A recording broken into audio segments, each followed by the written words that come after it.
Good evening. You are listening to Right on Campus, the UW-Eau Claire College Republican podcast.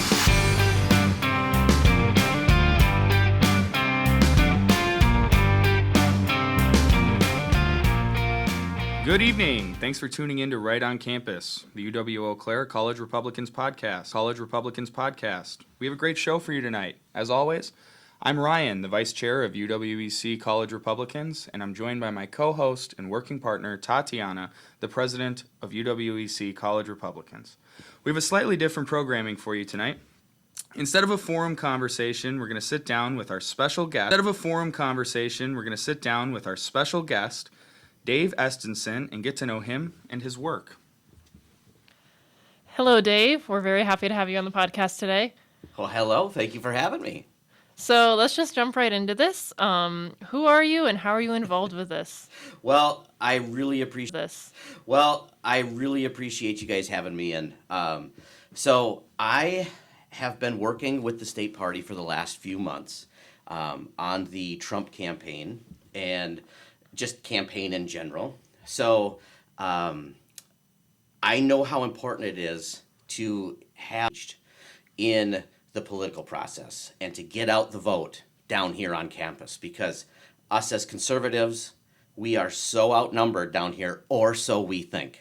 You know, we probably are outnumbered. However, there are a lot more kids that agree with us and that think like us.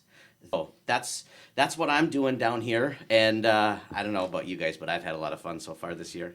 Oh, yeah. Yeah, it's been great. Yeah, and for those of you guys who aren't part of our club, Dave's helped us a lot with some kind of tabling events, along with driving his Humvee in the homecoming parade, which was an absolute blast. Be sure to check out our Instagram pictures on that. It was a dance party. Oh, yeah, it was great. So give us a little bit of background into your work history, kind of where'd you start off? For sure. So I was a police officer for 12 years. That's where I started really my public affairs and policy.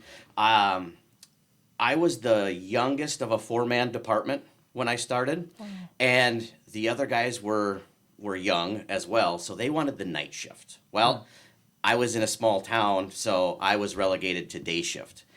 Well, shift school resource officer. I wasn't officially that when I first started, but I was taking a lot of the calls at the school, and I was teaching the DARE program, which with my personality, I just really loved it. And then from Wisconsin, after I met my wife, she got a job with Hennepin County Sheriff's Office up in Minneapolis. Yeah. And I decided to go with her. She wasn't my wife at the time. She is now. I got a job with the Wright County Sheriff's Office up in Minnesota, and they made me the full-time DARE officer and school resource officer up there. So I did that for 5 years, 5 of my 6 years up there. Full-time DARE during the school year, and then fill-in school resource officer while I was there. But along with that, I was also in the public. It wasn't just working with the schools. I was doing all of the community outreach stuff, working with neighborhood watch groups, and a program called Drive Right, where if you got a ticket and it was your first ticket, you could come and take a class. Then the ticket was dropped. Forgiveness. It's nice. Dropped. Forgiveness. It's nice. The little refresher on driving laws. Yeah, the slap on the wrist. Yes, exactly. Well, I would have a lot of fun doing that, right? Yeah. I'm sure you would. I really, I know they didn't want to be there, so, I had to make it fun. So that's where they didn't want to be there, so, I had to make it fun. So that's where I got my start in the public eye, right? After 12 total years in law enforcement, and this was back in 2012. I saw how the climate was changing against law enforcement. And when I moved up to Minnesota, my years of service in the retirement system did not transfer. Oh. So wow. I had to start over Yeah. when I moved up there. So I didn't have that many. It was easy. I had the opportunity to start a business, and I did. So I had prior trucking experience. So I left law enforcement and I started a trucking company. Oh, cool. Yeah, over-the-road semi-trucks. And I built that business into 5 over-the-road semi-trucks. So I had 4 employees and I drove one myself. Wow. And good old Bidenomics. Oh, yeah, we can thank Biden for that one. Yep. It's really bad out there, Yeah. and I couldn't survive it. So Sure. I lost half of my staff in 2 weeks. Wow. And it was only a matter of time before the other 2 guys, they'd be out there working, and I wouldn't be able to pay them. Yeah. So Yeah. That's too bad. I found that I felt it was my responsibility because I was shutting it down. I got them jobs Yeah. before just saying, "Hey." Yeah, we're that's done. really honorable of you. Yeah. Yeah. So that's how that's kind of my work history in a nutshell. That's kind of my work history in a nutshell. Oh, I was also a professional bull rider for 3 years. No way. Oh, wow. Yeah. Wait, we want to hear some stories on that one. Well, I do. JB Mooney right here. Yeah, I do have a titanium rod in my right femur from snapping it in half. So Wow. yeah, Wow. that's my trophy. That's some for Dave that. lore right Yeah. there. Back on something that you just said that Uh-huh. I wanted to see if you would elaborate a little more on. So you said you saw a change when you were being a cop. Would you go into that a little bit more for us? Yeah. I think everyone is aware how the public perception of law enforcement has changed over the last few years. Oh, yeah. And I remember the first, I guess, I don't want to use the language of war, but it's like the first shot in the war, right? I can't think of any better way to put Yeah. it. It was when Barack Obama looked into the. It was when Barack Obama looked into the camera and said, from the White House lectern, I don't know all the facts, but the police acted stupidly. And Wow. and that was and everybody. I remember being in the squad room in the detective, and we all went, "Ugh, what?" Yeah, that was it. We had never heard a president kind of go down that road in such a specific way. And then after that, it was, Ferguson happened shortly Yeah. after that, and there were different things that just there was some things that I went through in the department I was at. The sheriff at the time was not a good guy to work for. Yeah. Okay. And there were a lot of people. It was the third largest patrol division in the state of Minnesota. Wow. And third largest patrol division in the state of Minnesota. Wow. And I was the third of about 50 to mass migrate out Wow. of that department because of the climate that the sheriff was Wow. was going. So it's not just the overall, but that Wow. was going. So it's not just the overall, but that had a part to do it. Yeah. Yeah. So that was really where I saw that it started. Was the the police acted stupidly Yeah. comment. Yeah. Do you think that, kind of that negative Do you think that, kind of that negative perception of police is going to impact public safety in general? And do you think that'll be a continuing trend, or do you think eventually we'll start to see that die off? I hope so, but it already has. It already has affected public safety. I mean, statistics just got revised. Yeah. Go to any city. You know absolutely. you know it's you know what it is. Exactly. Yeah. Yeah. No, it absolutely is. The Ferguson effect is absolutely real. I know guys personally that have said go out there and write tickets and pull people over when now any interaction could end up in a shooting. Yeah. Right? Yeah. Because everybody's been told that the police are out hunting black people. And it's absolutely not true, but that's what they're being told.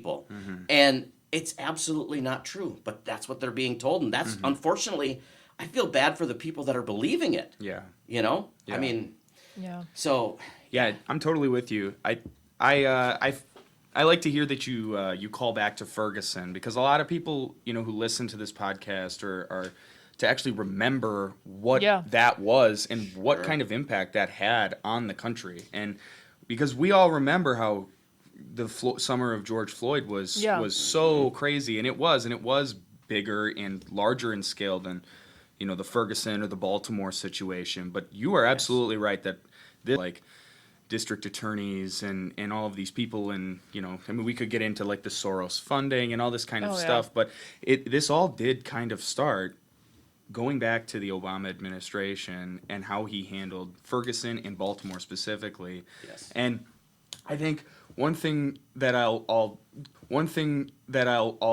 continue with you is just I think it's a great point that, like, cops, whether you are doing it to make a living or you really want to be out there protecting and serving, not only can you not trust that, like, if you pull over the random person, like, let's I mean, remember in lost north of here, those two police officers who were heinously killed on the highway. I drive past it every time I go north. There's the remember, never forget. Absolutely. And it's heartbreaking. But above that, it's like, if you don't get killed and you do your job the way that you were trained to, we'll have your back. That's exactly right. I have said it for years. When you're in law enforcement training, you're trained how to handle the real bullets that are coming at you Yeah. from the front. But the figurative bullets that are coming from the administration, that'll hit you that'll hit you in the back, they'll kill you just as fast. Wow. They may not Wow. they may not physically kill you, but if they kill your livelihood, that's your life.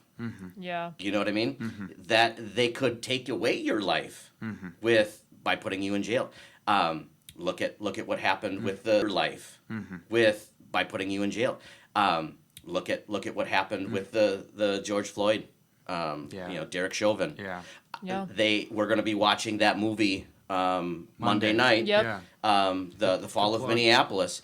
And I'm gonna say to the rest of the group, as well, but of Minneapolis. And I'm gonna say to the rest of the group, as well, but spoiler alert, that documentary should actually be called a modern day lynching, because that's exactly what it is. Yeah. It was a lynching of a police officer using the justice system. Yeah. Is what it is. And if you haven't seen it out there, go on to Rumble.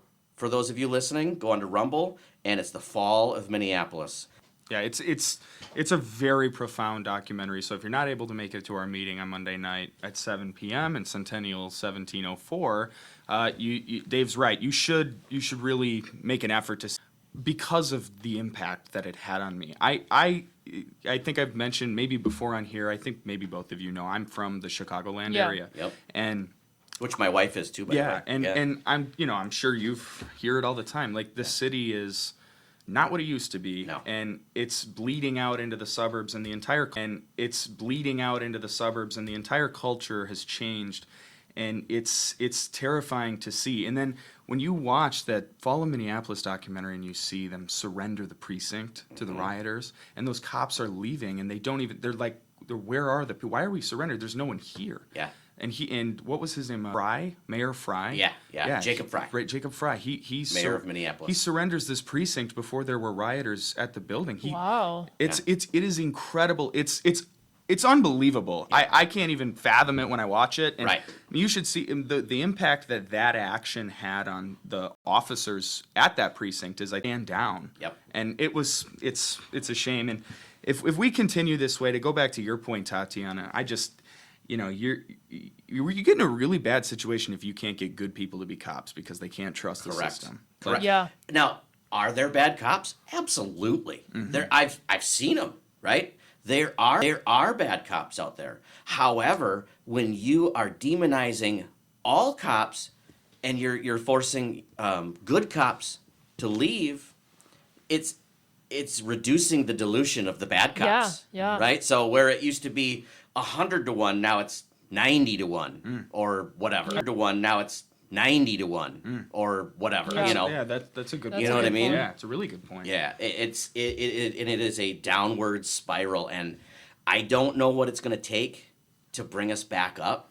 Yeah.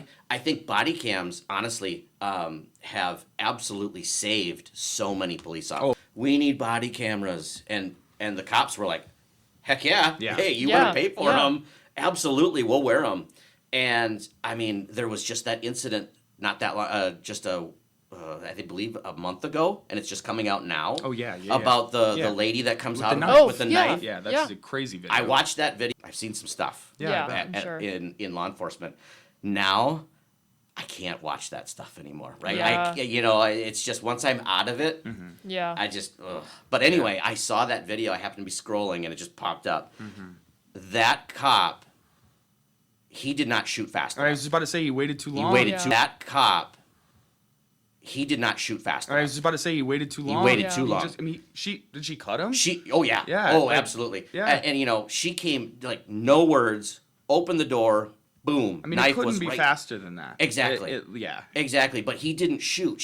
Right. She made a pass at him, and then he backed. Exactly, but he didn't shoot.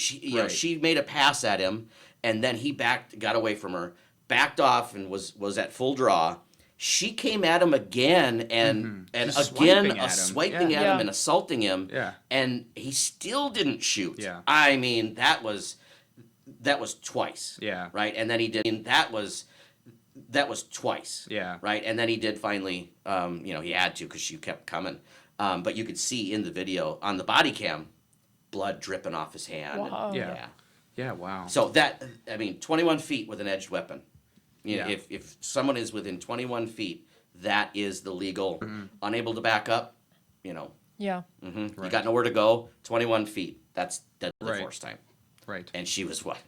Well, Right hand-to-hand there. combat. Yeah. Right there. It was- yeah. That's. Wow. It was very It was scary. a pretty incredible video, It actually. was. Yeah. Yes. Yeah. To transition a little bit, why don't you take the floor for a second? Tell us a little bit about your time running for office. Gotcha. How did that start? What was the process like? And would you do it again? Yeah, okay. Well, absolutely. So I was like a lot of people. I was politically aware, but not active, right? Yeah. And, but not active, right? Yeah. And, listened to talk radio and read a lot. That's the nice thing about being in a truck for Yeah. 12 to 15 hours a day. Yep. Oh, wait. No, the DOT requires only 11 hours a day. So yes, it was only 11. Wink, wink. Right. But a Don't lot. double check those logbooks. Yeah, exactly. A lot of steering wheel time, right? Yeah. And so I was always politically astute, just not active. And the COVID pandemic is what Oh, okay. Yeah. what really got me. There was a lot of people that became active during the pandemic. And what happened for us is I live in Trempealeau County, little old Trempealeau County, I live born and raised in Whitehall. So Nice. town of 1700 depending on Nice. the census.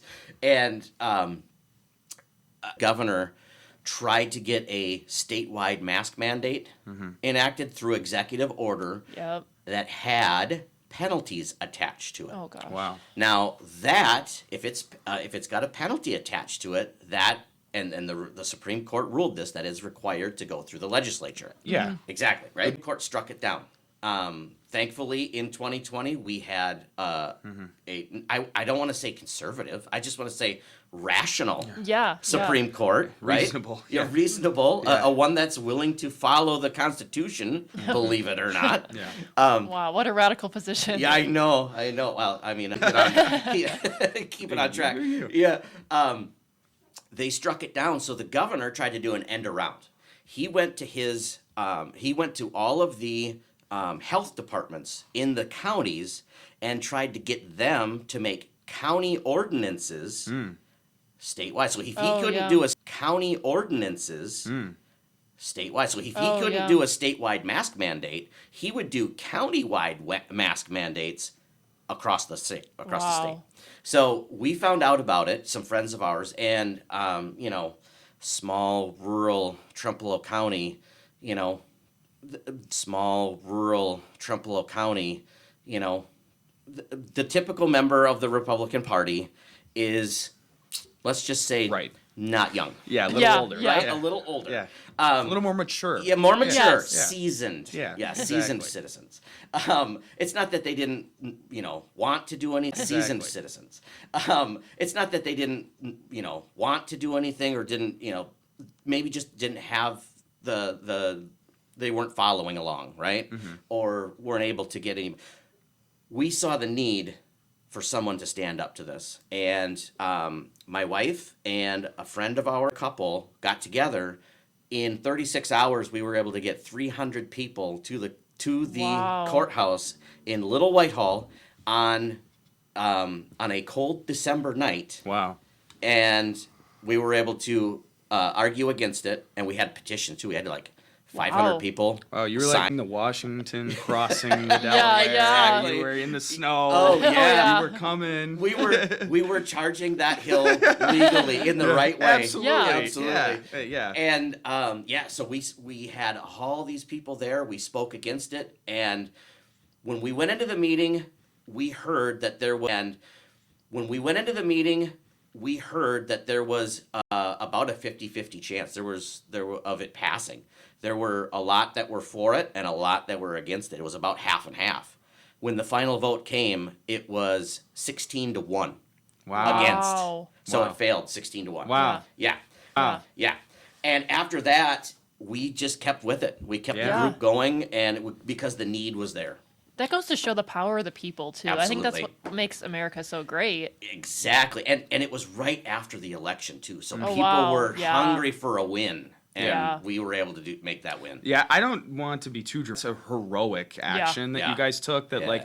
and I'd mentioned being from Illinois, we had mandates Yeah. and it was all over. And I watched You didn't have I watched- the legislature to No, I mean and everybody just did what was demanded, and we shut businesses down, we shut churches down, Yeah. membership shut churches down, Yeah. membership's been down, everything is really taking a hit because of it. Yeah. And for you to do that, you're Yeah. those who maybe would disagree with that should consider the impact that had on a small business in Trempealeau County. Exactly. And being able to stay open to all customers, regardless of if they want to wear a mask or not, to do something that they maybe morally disagree with. So. Exactly. Oh, and trust me, when I ran for office, I beat that horse a Oh, I'm lot. sure, Yeah, yeah. I rode Yeah. that horse a lot. Yeah. Yeah.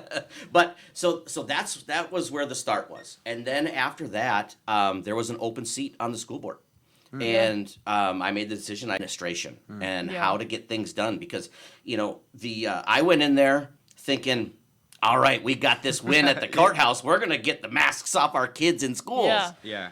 And I thought, all right, I'm gonna go in there guns a-blazing, figuratively speaking. Yeah, absolutely. And Yeah. and I'm gonna pop the desk and You're gonna I'm gonna Yeah, yeah. I'm gonna get it Yeah. done.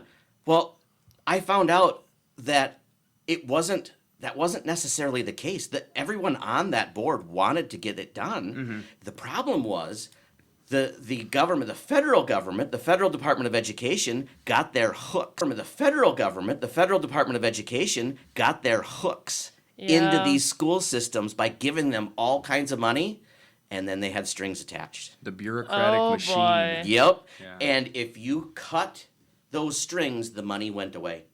And so we had to do it and so we had to do it strategically. Everybody wanted it, and we were all good with it. We just had to do it in a way that didn't attract attention Right. to get our money taken away because there was Yeah. no other money. That was my one critique of the legislature at the time, the Wisconsin legislature at the time.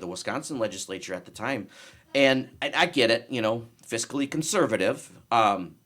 They saw that there was a lot of money coming in from the feds. And they said, well, if the money is coming in from the feds, then we can save it at the state.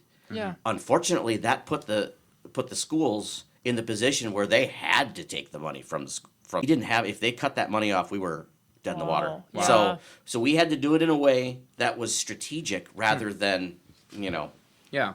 just pulling a china shop. Yeah. Interesting. And we did, and we opened up in Whitehall a lot earlier than a lot of other schools because we had this a lot of other schools because we had the superintendent that was willing to do it.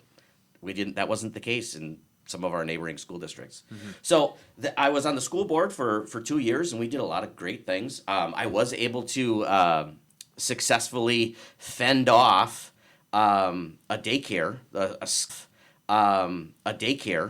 school-run daycare is what was proposed. Down in the rural areas, we are screaming for daycare. When they talk about it, that I don't think it's a federal issue.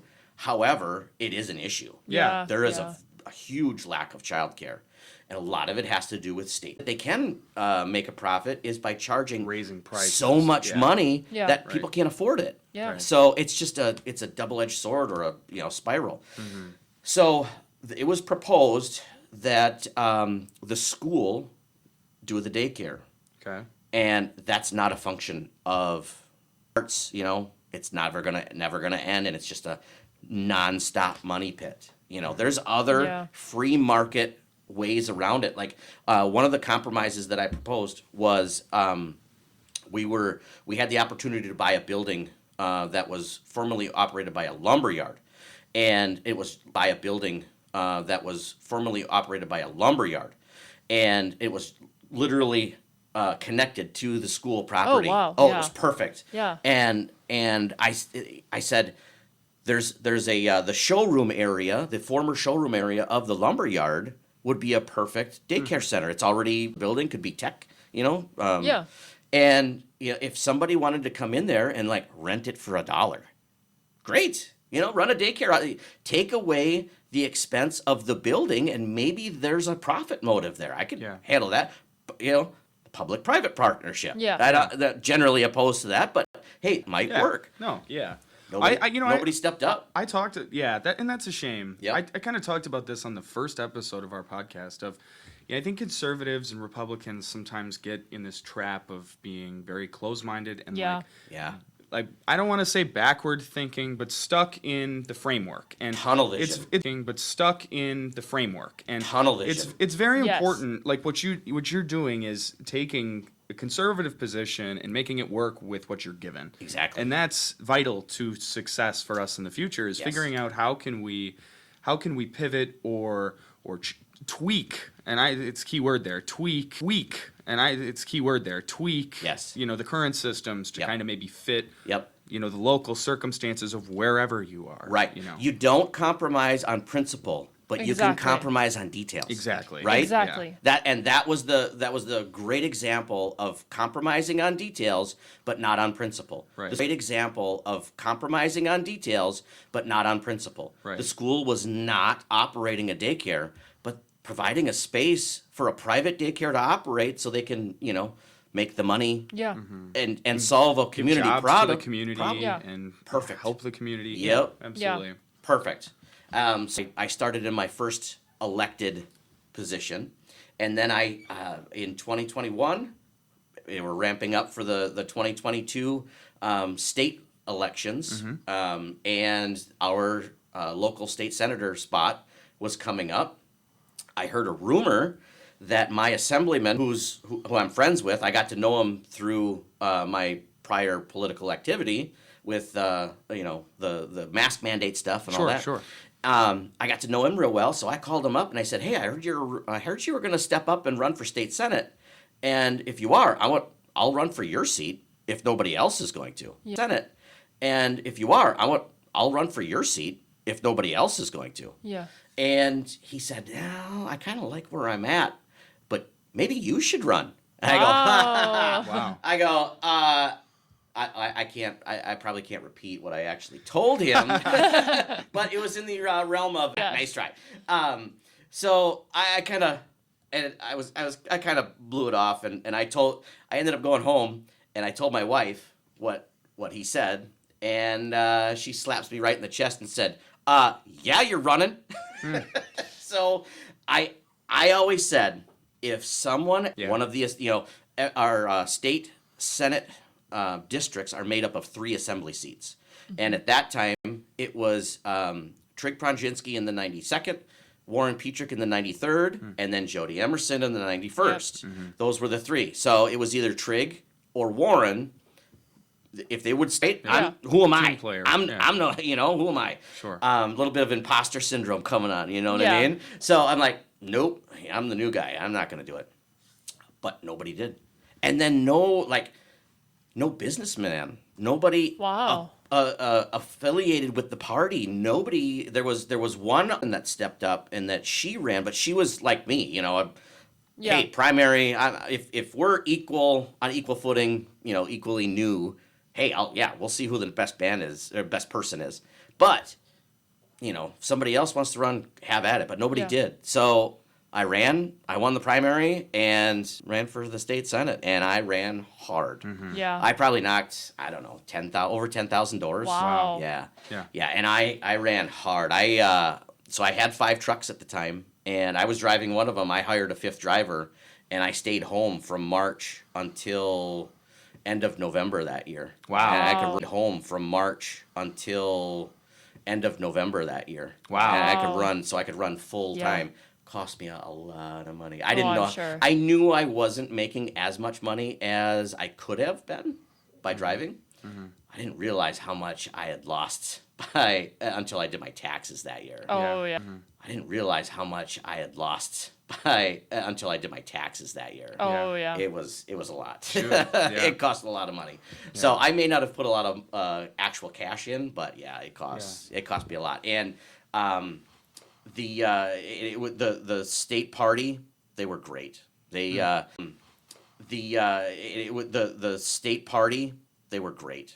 It was the first time in our area that they really got behind the candidate in good. our area, Yeah. right? Because they knew I was going to work. They knew, and I had, it's like everything that I'd done in law enforcement had led up to it, right? Still listening to audiobooks and podcasts, it all culminated into that. Yeah. And it really worked out great. Unfortunately, the numbers turned out just a slightly off, shoot. what we were Yeah. hoping. Yeah, out of 77,000 total votes in the district, I lost by 697. Oh. Wow. Yeah, less than Wow. what I decorated in my head. Yeah, I bet. I knew Yeah. what I was going to bring down there. I and remember it clear Yeah, as day. Like, yeah. we thought we were going to destroy. We did, yeah. And then it turned out the opposite. Yeah, Yeah. not very good. But I was the closest in the state to knocking off an incumbent. Wow. No incumbents Wow. lost that You year. should be proud of that. I was. Yeah. It is. It's. I guess it's my one good takeaway. Oh. that You year. should be proud of that. I was. Yeah. It is. It's. I guess it's my one good takeaway. No, hey, Yeah, well, no. and, just to add, you really should. That I think the message that sends to our community in our area, even greater Eau Claire area, all the surrounding counties, is like we may be discouraged because we see Eau Claire as this big blue blob, Right. But we don't understand that all of the small red dots around Eau Claire Yeah. are just as sizable and just as important Yeah. as the folks living in Eau Claire County. And so when it comes to like this national election, Days. 16 Wow. days Almost away. tomorrow, 15 days. Wow. Yep. Would you mind just quick talking about the impact of some of the rural voters in our area Yeah. and how important it is for them to get out and vote? Absolutely. So when I ran and when the returns started coming in, I had 7 counties in my district, and it was Jackson, Trempealeau, Buffalo, Pepin, some of Dunn, and then all of Pierce, and then Eau Claire, the Eau Claire city of. I had the entire city of, and then south. Okay. Right? Oh, yeah. So that was the district. It was a huge district. Yeah. I put 35,000 miles. That was the district. It was a huge district. Yeah. I put 35,000 miles on my car. Wow. That Wow. one summer. Yeah, I Holy bought smokes. it from April to November. Wow. Dang. Yeah. So, 7 counties, I won 6 of them. I won all 6. The only county that I lost was Eau Claire County. Oh. And only township, or the only municipality that I lost in Eau Claire was the city of Eau Claire. Wow. So I lost the city of Eau Claire by something like 7,000 votes, Yeah. and that was just enough to outnumber Right. the rest of that district. Wow. So Yeah. it really is important to get out and for some reason, this is before my time, but for some reason the Democrats are always known for being the party of the farmers, right? Like my grandma, my grandma and grandpa were farmers. Okay, my dad grew up on a farm. Yeah. Yeah, and I think I might voted for. Wow. Wow. Yeah. Well, that's so awesome. It's, yeah, right? And probably the only one she ever will, but that's okay. Gotta love it. I still love my grandma. She's still great. you Yeah. know? She's still around? Oh, yeah, yeah. Wonderful. Yeah, 95 How- years old. Oh my Wow. gosh. What's Yep. her name? Doris. Doris. Yep. Shout out Doris. What's her Yep. name? Doris. Doris. Yep. Shout out Doris. Yes. That's Amazing. right. That's right. So the rural communities have typically been the Democrat, and they've been turning ever since 2016. Yeah. I know Trumbull County well. That turned red for the first time in 2016, and by 2022, there were the county offices like the sheriff and the register or the clerk of courts. Those are all partisan offices. Yeah. Sure. I don't think they should be, but they are. Yeah. Right. Those people were turning. They'd been Democrats for necessarily, Right, outwardly. right? Yeah. That was just what they ran as because Understood, it was a Democrat heavy county. Sure. They all changed. Wow. Yeah, they're all running as Republicans now. Same people? The sheriff, yes. Okay. He switched in 22 from because like I said, he's not a partisan. So when he Yeah. ran Yeah. in 18, 4-year term. Yes, 4-year term. I believe so. Yeah, he ran as a Democrat because it was still Democrat, and he was good. I mean, like I said, nonpartisan. Yeah. But then in 22, he saw that things changing. He was never really partisan, and he just could. 22, he saw that things changing. He was never really partisan, and he just could not. After what happened with George Floyd Yeah. and what happened in Kenosha, Yeah, true. I can tell you that the Kenosha thing really stuck with him. The guy that I ran against went full on in favor. He was a Democrat, full on in favor of Jacob Blake, calling him a hero, and that the officer was in the wrong before Wow. any facts came out. So he left. It's not that he's a full on Republican. It's Yeah. just he is done with the Democrat Okay. Party. Yeah. You know, Well- and I don't blame him. Yeah. Yeah, and know. I feel like we've seen a lot of that on campus even. Yes. You know, in our past few tabling events, we've had an overwhelming amount of people who are just come up and talk about how fed up they are, Mm-hmm. or, just how excited they are to see something other than fed up they are, Mm-hmm. or, just how excited they are to see something other than Democrats Yeah. on campus. And Exactly. we're starting to see our own kind of shift on campus. I mean, our membership is up from 5 to 7 people Yeah. all the way up to 30 a week. Yeah. It's a Well, huge change. And I mentioned this when I first started coming to the meetings. I want so many other places, but I'm so glad that I'm able to do that now. Unfortunately, like I said, 8 weeks ago, I had to fold up my trucking Yeah. company, but the state party they knew that I was I know Eau Claire politics well. I have all Yeah. the connections, so they said, "Hey, we need a field organizer." Exactly. Kind of interesting being 46 years old and working a temp job. Yeah. So, after being a professional for 20 plus years, but I'll figure something out. Yeah, But yeah. I am so happy to be doing this now because, like I said, it's something that I wanted to do back when I ran, and now I get it. It's something that I wanted to do back when I ran, and now I get a chance to do it. Yeah. for And I've got some scores to settle with with Eau Claire and Yeah, and the I'm local sure. the local Dems. So Oh yeah. So give us a little background, especially our listeners, what are you So Oh yeah. So give us a little background, especially our listeners, what exactly does a field organizer do, and what have you been up to? Sure. So I go out and I find volunteers to go out and knock doors. Elections are won at the door. They are at people's doors. Voter contact at the door. They are at people's doors. Voter contact. Social media is great, but you're mainly talking to people that agree with you, Yeah. or arguing with people that don't agree with Yeah. you, and you're never You'll going to change their never minds. change their I mind, mean. yeah. I think out of all of the political discussions I've ever had, which have been a lot online, I'm sure. maybe one kind of see that maybe they changed. At least the wheels were turning. Right? And that Yeah, wasn't even yeah. me. That was I posted a Milton Freeman video. Oh, he you took let him care do of it. the work. I let him do the work. Yeah.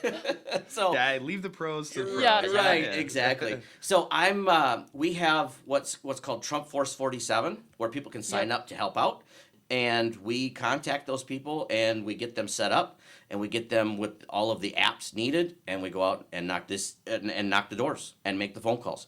Because, like I said, that's where the elections are won. I Yeah. mean, that's why I came so close, coming from nowhere. I Yeah. mean, that's why I came so close, coming from nowhere, an absolute no one, and going out Yeah. and almost knocking off a well-established, Yeah.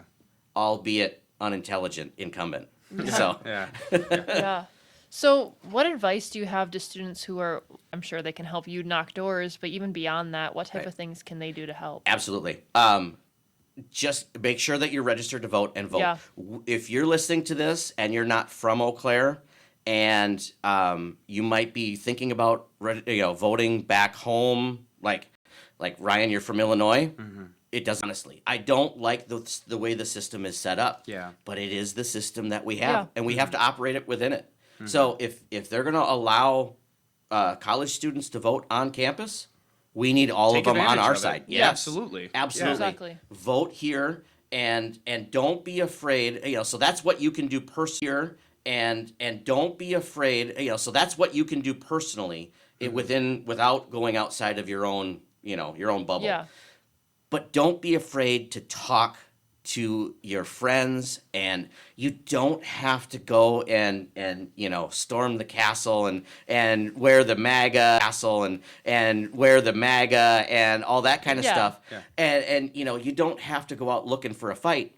Yeah. It's just maybe present a different perspective Yeah. when those discussions come up that aren't right. Aren't Yeah. correct, Right. They're out with leftist friends, and I tell you, I have never convinced someone to change their mind by punching them in the face. Yeah. No, Figuratively. exactly. Or yelling Right. at them. Or yelling Yeah, at them. right. Yes. So don't be afraid to have those conversations and get out there and vote and bring as many people that you do find Yeah. to vote. Right. Yeah. Yeah. To vote. Right. Yeah.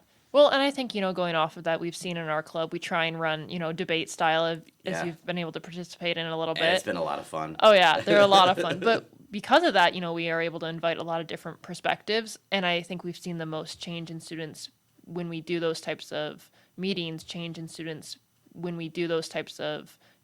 rather than just, me lecturing at Yes. them. This is how you should vote. This is who you're voting for. Right. This is what you need to do. Right. There seems to be students like it when they're listened to and they feel that their opinion's heard.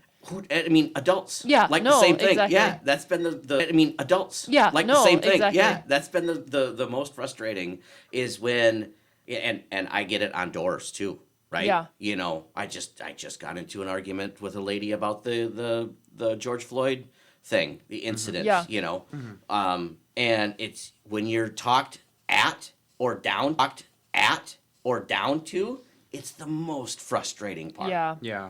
Nobody likes it. Right. So yeah, it's great to see that we are not alone on campus. And if you think about it, I've mentioned it to you guys, but we are the counterculture, Yeah. Yeah. right? Used to be brave to come out as LGBT, Yeah. Sure. right? Now you're celebrated. It Yeah. doesn't take any bravery to come out anymore necessarily. Now every case is different, but overall in general, Yeah, societally, not like it used to be. Completely accepted, Yeah. normalized. But you come out- celebrated, completely accepted, Yeah. normalized. but you come out, celebrated. you go wear a MAGA hat down on the mall. Oh, yeah. Yeah. See, Yeah, go on Michigan Avenue. exactly. See how that works Yeah. out for you. Right. You want to talk about brave? Yeah. Yeah. Yeah. That's where the bravery is. We are the counterculture. Trying to bring back that change. Yeah. Bring things back to normalcy. Absolutely. Yeah. Yeah. So yeah, my advice: don't be afraid of it. Yeah, no, for sure. And kind of even going farther than that, beyond the realm of this election, what advice do you have to students who, are interested Huge. And the local party, absolutely. There's even in non-election cycles, there's always things that can be done, and interning with with one of the elected representatives. They Yeah. always need help. They can always use help. And that just gets your name in the door. Yeah. You experience a campaign, especially, and it's invaluable experience. Yeah. I mean, it is. That's how I'm able to do what I've done here, because I have that experience of running my own campaign. Yeah. And campaign here because I have that experience of running my own campaign. Yeah. And campaigning for myself. So I've turned it into a paying gig, right? For right now. Yeah. Who knows after November 5th? I don't Yeah. know what I'll be doing. Might be getting back into a truck. I don't know. But politics. Yeah. Either. Not fully. Not ever. Because I have too many friends, in this now. Yeah. I've made too many friends, So I'm hoping to continue after November 5th, helping you guys out just as much as I can. Probably won't be as much as it is Yeah. right now, but there's not going to be as much to do anyway. But by all means, after this is done, I'm not moving away Right. Yeah. that I know of. So Yeah. And then just one last question to wrap it all up. What do you say to those students who are unsure of whether or not to get involved and, are kind of maybe like, politics isn't for me? right. It's not for everybody, right? It's not for everybody. Yeah. And That's so true. exactly. And the biggest thing is, for if you are either unsure of being in politics, or maybe you think you know a lot about politics, just trust me. You think you know a lot about politics, just trust me. You don't. Yeah. Yeah. Yeah. I don't. I have, gosh. There's always someone 20 smarter, Yeah, exactly. Yeah. You can 20 always know years. more. Yeah, absolutely. They I can't remember who said it, but I can't remember who said it, but there's an old saying, a wise man knows what he doesn't know, Yeah. right? Yeah. So you don't know everything. So Yeah. always leave yourself open to change, right? Always leave yourself open. Go into a conversation with, if facts present themselves that go against what I believe, you have to be willing to let those facts in to analyze them, and if it changes your mind, be willing to. Don't hold on to your beliefs that you have right now as your identity. Yeah. That is what I see as the biggest reason why there's so much division in our Yeah. culture today, is because people take what they believe as their identity. And if you disagree with them, with what they believe, or you believe something different, you are attacking them personally. Yeah. Or you believe something different, you are attacking them Personally. personally. Yeah. And people, and I've seen it on doors, I've seen it young, old, doesn't matter. You can present all the facts you want, but it is physically impossible for them to change, because they have intergrumbles. Know who they are. Exactly. It's a proven psychological Yeah. effect, and it's unfortunate. But if you have the mind, and I always have, I have been into a lot of debates, right? But I know what I know, but I also know what I don't know. I know that I Yeah. don't know everything. I've always tried to. Yeah. Right. I'll tell you what, the biggest thing that I've changed my mind on, believe it or not, is marijuana.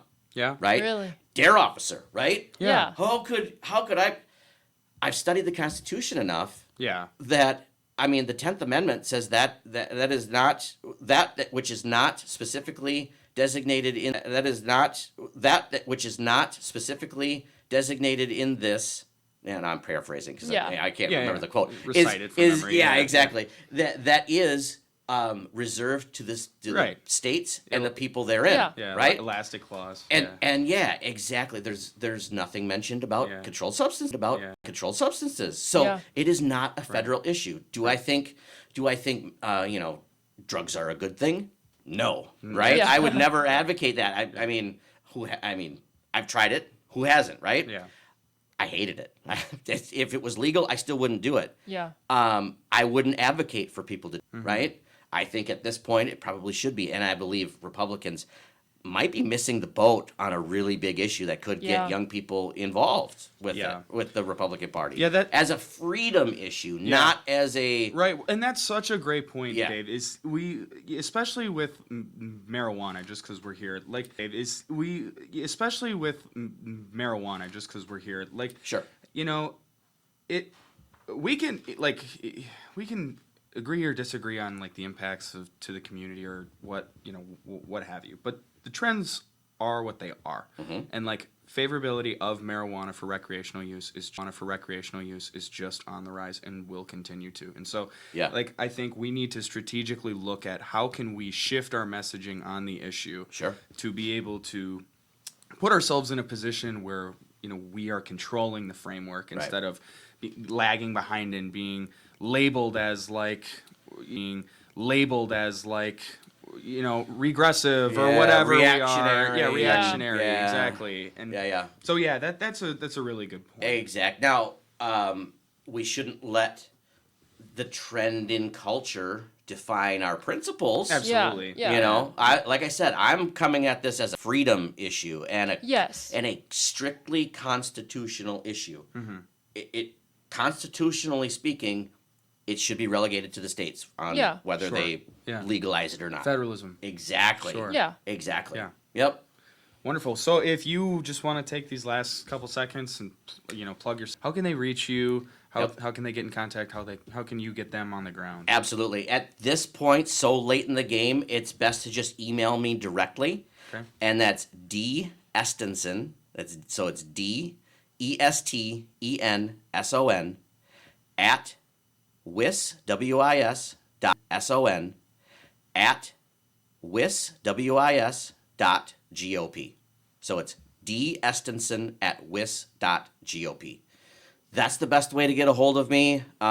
If you want to come out and knock doors, you don't have to do it alone. Yeah. I'll even go with you, right? We can tackle the first doors on our own and, you know, stay on the same street. I do that a lot, you know. Yeah. So if you have any reservations about it, it's really not as bad as it seems. It can be really fun. We can have some really good conversation, and I have on doors a lot. And you get to meet all the dogs. That's the best part. Getting to meet all the dogs is all fun. For the most part. Yeah, sometimes. Yeah. Yeah, you never know. So that's the best way to get a hold of me. At this point, you can, and I can get you signed up through Trump Force 47, and you can become a Trump Force captain. So that comes with all, Nice. and T-shirts Swag. that are not available for sale. You Oh, have to wow. own them. Wow. Limited edition. All it takes is 10 contacts, 10 positive contacts, which you can get that in like 15 minutes, Yeah. and you get a free T-shirt. Wow. How great is that, right? Yeah, That's awesome. selling Yeah. point. Absolutely. So yeah, that's how to get a hold of me. But we're gonna be on the lookout for the Humvee around campus. Oh yeah. Yep, we you might be seeing that around, and we might be using it to shuttle people. Yeah. Yeah. So That would be great. Yeah. Stay tuned. Yep. Yes, Great. for sure. Well, thanks for being here, Dave. This was a great conversation. Absolutely, I love being here. So yep, anytime. Yes, I this appreciate has been great. It all came out. Remember, we meet in Centennial 1704 at 7 p.m. on Monday nights. Our Instagram is UWEC College Republicans. You can also follow us on Facebook at the same @ like and subscribe and comment if you're listening on YouTube, or share if you're listening on Spotify. We look forward to talking to you guys next. Share if you're listening on Spotify. We look forward to talking to you guys next week. Thank you for listening to Right on Campus. We post this podcast once a week where we talk about current events and life as a conservative on campus. Follow us on Instagram and Facebook at UWEC College Republicans. We post this podcast once a week where we talk about current events and life as a conservative on campus. Follow us on Instagram and Facebook at UWEC College Republicans. Have a great night and see you next time.